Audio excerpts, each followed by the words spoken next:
So the next phase of schooling is known as A-levels in the UK for those who decide to take them, and it's aged basically between 16 and 18 before UK high school, which ends at 16, and university, and you choose the 4 subjects, or in some cases 5 in our day, which are related to what you want to do at university. Being the tree hugger that I was, I chose maths, physics, chemistry, and geography. It was also time to start thinking about which degree I wanted to study at university 2 years later. I always knew what I wanted to do, which was invent newer and more sustainable technology to save the planet, but I didn't know at the time which degree to find it in. But you see, this is where the universe intervened big time. This is the first Matrix moment that, to me, looking back, is still very obvious. So basically, even in A-levels, we were assigned personal tutors who helped us out with personal, non-academic issues, like social issues and, most importantly, applying to university and career guidance. So basically like PSHE, but with no sex ed. Well, not that I can remember. I mean, we were old enough at 16, so, they didn't really feel the need to teach it to us. We ain't kids at that stage, are we? So here is the really crazy thing, right? My personal tutor also happened to be my chemistry teacher. And he obviously really got to know what I wanted to do with my life. At around this time, I heard the term chemical engineering being discussed by other people, so I brought that up to him. This is the thing I did my bachelor's and master's in, and the thing I'm doing my PhD in right now. And yes, it was absolutely the thing that I wanted, what I was looking for the whole time. But I asked my personal tutor about it. I asked him, hey Chris, do you think chemical engineering would be a good fit for me and would allow me to do the things I want to do with my life? And he was literally like, nah, it's just building chemical plants. It's not really what you want to do. Yeah, for real. Matrix moment. If that's not a twist of fate or divine intervention, I don't really know what is at this point. Because it was the thing that I wanted to do. It was what I was looking for, having done the bachelor's and master's and doing the PhD in it now. So, I'm as confused as you guys. Like, imagine how I feel, I really got to tell you, him having told me that chemical engineering wasn't for me really changed the trajectory of my life in a complex way that can't be simplified to for the better or for the worst. So the degree that I thought I would find what I wanted to do in, the sustainable engineering, was in a degree called environmental engineering, which is very literal. And it is a good degree, don't get me wrong. But the thing is, environmental engineering, in a way, is like specialized chemical engineering, whereas chemical engineering is very broad. Environmental engineering is primarily concerned with cleaning up the pollution that occurs across various stages of a chemical's life cycle, whereas chemical engineering deals with literally making the chemical from start to finish of the chemical's life cycle, which can include environmental engineering. You can easily specialize, but it doesn't work the other way around, as environmental engineering is a specific sect of chemicals, so you can't. Chemical engineering teaches way too many things that aren't taught in environmental, so it works one way and not the other in that respect. So whilst chemical engineering would allow me to explore whole new clean energy production processes as well as pollution control processes, environmental engineering would be more focused on the pollution control processes and not so much the whole new energy side types of things. So yeah, chemical engineering is the big mama. But me, being a young, dumb, naive kid, made a bit of a mistake when it came to universities. Hear me out, right?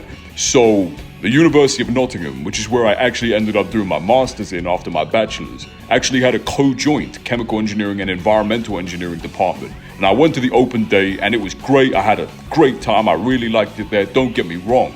But my heart was set on UCL, University College London, just because it was ranked higher for chemical engineering, even though the environmental engineering was found in a completely different department.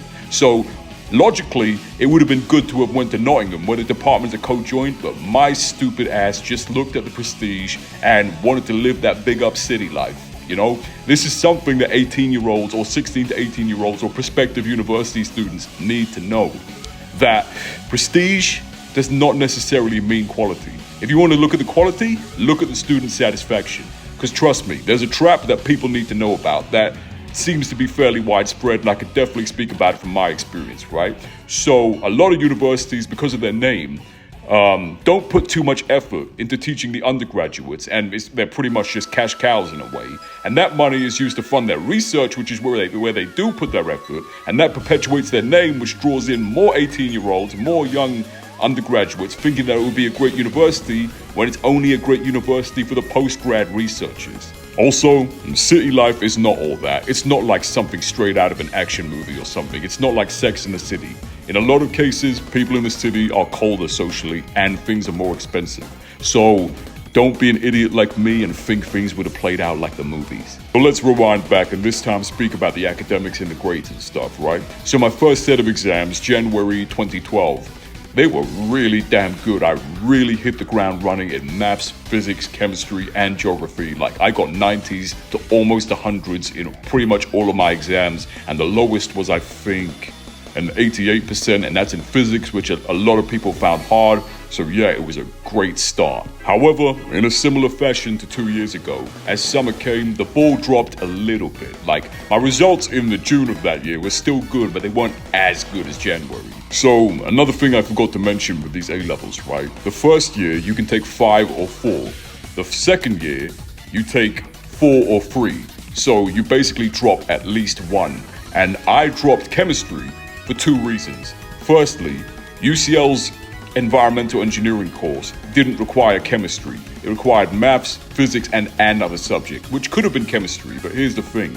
I was finding chemistry a bit frustrating because I personally felt that the way it was taught was very memorization heavy, and I was better at application, which is why I was better at physics and chemistry, even though 99% of people who took both physics and chemistry found chemistry way easier. Back then, I remember that. You weren't explained the why, and the questions were very much, what is this, what is that? It wasn't like physics where you were given an unfamiliar situation, you had to analyze and do a calculation, which is my forte.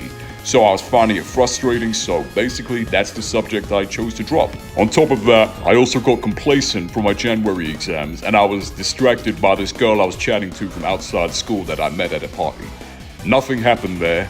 I fucked it up, being the stupid teenager I was. We're just gonna leave it at that, but what I will say is that I felt I was pretty head over heels for her, and speaking to her did improve my confidence a lot, which is something I'll get into a little bit down the line in the video. Because of dropping chemistry, the complacency from January, and the distraction from the girl, which was on me, I'm not obviously blaming her, but basically, like my chemistry practical, which was a bit different from the practicals we did in high school, I got a C, bearing in mind that I thought I was going to drop it, and based on my collective grade, even though I got a 90% in the first exam, the C in the practical, my last exam was a very high B, just shy of an A.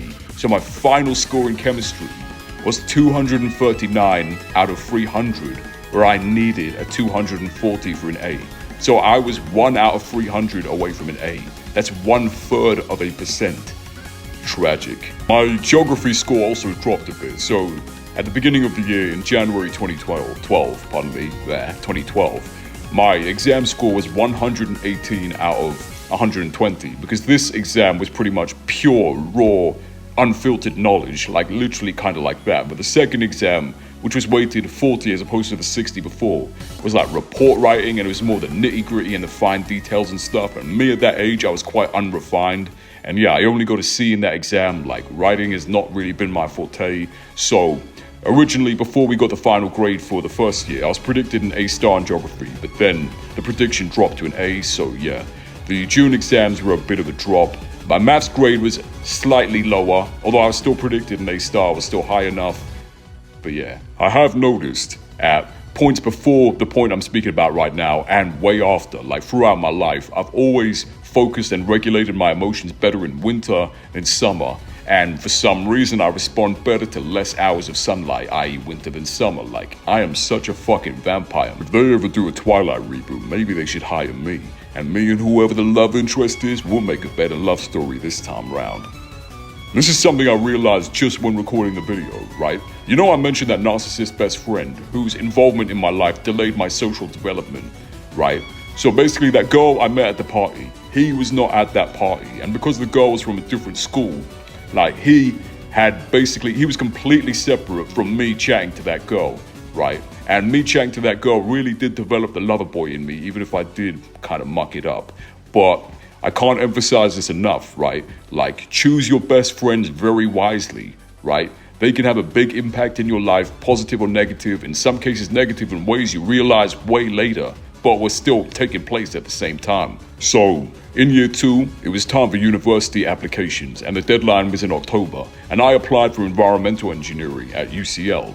right, instead of chemical, because I had the realization that what I wanted to do was chemical in the Christmas after the deadline. So I realized that, and I saw that chemical engineering requirements at UCL also needed maths and either physics or chemistry, and if you didn't have both, one of a few subjects, which included further maths, which is another subject, which is literally as it describes, like additional maths exams. So I realized if I wanted to switch into chemical engineering at UCL, I needed to take further maths, which was something I was able to do halfway because maths is all exam based, no coursework, and I could have just sat the maths exams externally, which I did. So yeah, I picked up that extra A level, and year 2, let's go. And yes, it's dawning on me even more how much easier my life would have been if I just went to Nottingham for my bachelor's, because the environmental and chemical engineering department were co-joined. Secretly or subconsciously, I think, because of my social anxiety, I didn't want to be too far from home. Speaking of social anxiety, my social anxiety was much lowered for the first year of A-levels, but it came back at the end. So in year 1 of A-levels, that narcissist best friend, for whatever reason, his behavior just changed and he was much nicer to me this time round. Maybe because he felt a bit gutted because his results weren't higher than mine, because trust me, these guys live for competition. But yeah, he was nicer this time round. So, you know, I got more used to him being nice. So what happened at the end of the year? Because I mucked it up with that girl and he started acting funny. Like the two people I drew a lot of my happiness from, kind of, you know. So the girl, you know, she just stopped talking to me. And the guy who went to my school, like, he was acting funny. So naturally, my social anxiety came back, even though it was much lowered for the first year. But yeah, it came back. On top of that, the friendship group I was with for year 1 were much nicer in year 1, but then they started getting toxic due to various influences. Like, another guy in our group turned out to be a narcissist, and he lied to all of us about having cancer and some other lies like that. And yeah, things got kind of messy, you know, and like, yeah, like, it was not a fun friendship group to have a lot of the time, unfortunately. So now, back onto academics in year 2. Like, my practice tests and, like, practice in-class assessments were tailing, right? But with work, I got them back up to scratch. So for geography, the next big exam in January 2013 was, like, all essay-based. And my first practice essay in class was a D. The next one was a B. And the next one after that was an A star. So once again, I put the grind in, you know, and we worked it all out. For maths, I remember, this is a pretty big one, right? So our practice exam for the real exam in January 2013, like, I was getting, if I remember, B's and C's and, like, way off the A star I wanted, because I was not in a very good place, unfortunately, like, you know, mentally and emotionally. Like, I wasn't, like, fucked up, but I was low. I was down in the dumps, similarly to last year. So yeah, that came back. But yeah, like, the practice exams weren't good. But fast forward to that exam, January 2013. So obviously, I fixed my shit up at Christmas, and I fixed my shit up at Christmas, and the exam came. It was going well, but the very last question was out of the box, and I panicked a little bit. I'd never seen a question like this, and it required you to apply. It wasn't your cookie-cutter standard question. And I was panicking, but then I just, in my mind, put my foot down, and I remember telling myself with these exact words, I am not walking out of this exam with a sour taste in my mouth. And boom, the answer clicked to me. I got it right. I checked it back. I substituted the answer back in because it was an algebraic question. I got it right. Boom, I was like, whoa. And a lot of people found that question really tough afterwards. And obviously I was happy with myself because I had the right answer. Obviously not that they didn't, but you know what I mean. And when the exam result came back, 100%. Like, that was my first 100% in an A-level exam, and like, and that was my Dragon Ball Z over 9,000 like type moment. I didn't watch Dragon Ball Z, so that's what it looks like to me, okay? Don't come at me. I do remember Googling this trick to improve my skills of observation and perception and recognition, because that's a very important skill in maths, to be able to recognize the different forms that an equation can take, even if they're subtle and not so obvious, right? So the trick said, notice little things in your environment, little insignificant things that are still there that you would otherwise miss and not pay attention to. Like, for example, I'm going to do it with this poster. So follow my fingernail, right? Just above my fingernail, there's a dark rectangle in the like gap in the gate, right? And if I move it upwards, there's a little white square.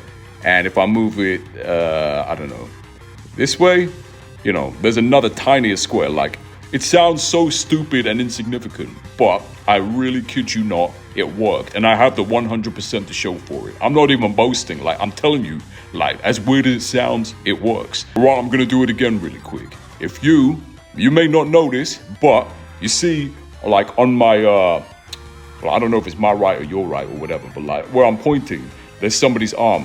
If you follow my fingernail, that guy's wearing a bracelet.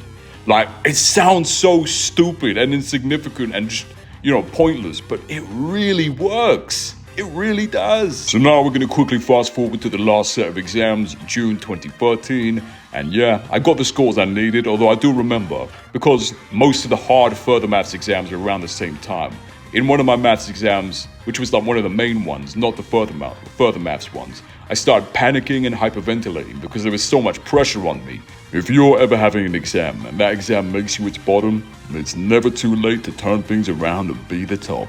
So now let me just tell you my final grades. I got an A star in maths, an A in physics, an A in geography, and a B in further maths taken outside of school and in 1 year. So yeah, I got what I needed, and I did manage to switch into chemical engineering at UCL, which turned out to be a mistake unbeknownst to me, but that's subject to the next episode. Socially overall, yeah, it was okay, nothing special but nothing bad. I got invited to an average number of parties, and obviously they were good. And I want to speak about drinking, because when you're 18 or approaching 18, that is kind of the age where you start to get into alcohol. A lot of people who at the time were still 17 like me and still had quite a few months to go till 18, did start drinking because presumably they had older brothers or sisters or cousins who showed them the ropes when it came to drinking and, showed them how to do things. I didn't have that, so I was very off drinks. I would go to parties and I would probably just have one or two, just very cautiously mixing, not really know what I'm doing. Obviously, I didn't get drunk, but what I'm saying is I drank very little. And the thing that changed that, right? So, as you know, as I've mentioned multiple times before, my dad had alcohol issues, which really put me off alcohol. But my uncle said something to me, like, everything in balance is fine and enjoyable. So I eased into drinking, and yeah, basically from 18 up until now, I've had a completely healthy relationship with alcohol. I've not misbehaved on alcohol in any way once. I'm a very energetic, happy-go-lucky, a little bit of a loud type drunk, but I'm not violent, I'm not creepy, I'm not overly emotional, although obviously that's not so bad as the former two. And yeah, to this day, I've handled my drinks 100% of the times where I've drank a fair amount. And I'm proud of that, man. But I want to say another thing. I drink because I actually like drinking. The way the alcohol reacts in my body and the way it's metabolized actually does give me a sense of enjoyment, right? If alcohol doesn't give you that enjoyment, you don't need to drink and you don't need to feel pressured. If you don't like it, you don't like it. And obviously only drink if you actually do like it, like genuinely from your heart of hearts. And also, guys, it's okay to be a bit nervous when you like a girl, okay? You don't need to be that 100% confident, macho, suave guy that seems to be on TikTok or social media or whatever that rubbish is. It's okay to be nervous. If you're nervous, accept, okay, I'm nervous. And it will prevent you from doing stupid shit, trying to run from your own nervousness. And accepting it will prevent stupid shit and will make things go smoothly. It's okay to be nervous. You're human. All right, a quick treasured memory, because you know me at this point. Summer of 2012, me and the family go on that dream holiday to Kruger National Park, South Africa, at just the right time, because summer in the northern hemisphere is winter in the southern hemisphere. So the trees have less foliage, so it was much easier to see the animals as it was drier, less rain, so they all congregated around a few water holes. So we saw pretty much everything. We saw every animal except a black rhino and a cheetah. So yeah, we saw white rhinos. Man, that was a hell of a damn trip, man. That was a dream come true. The wildlife was flowing. Despite the good grades and successfully getting into the course I wanted, UCL Chemical Engineering, unfortunately, that summer, things took a pretty unfortunate turn and my mental health fucking plummeted. And yeah, the next episode, a lot of it is going to be dark. Things got better in the years after, but yeah, this was the beginning of a dark period in my life. So yeah, next episode is going to be pretty emotionally heavy, but there is light at the end of the tunnel in the episode after. So yeah, that's something. And thank you for listening. Peace out and have a lovely day.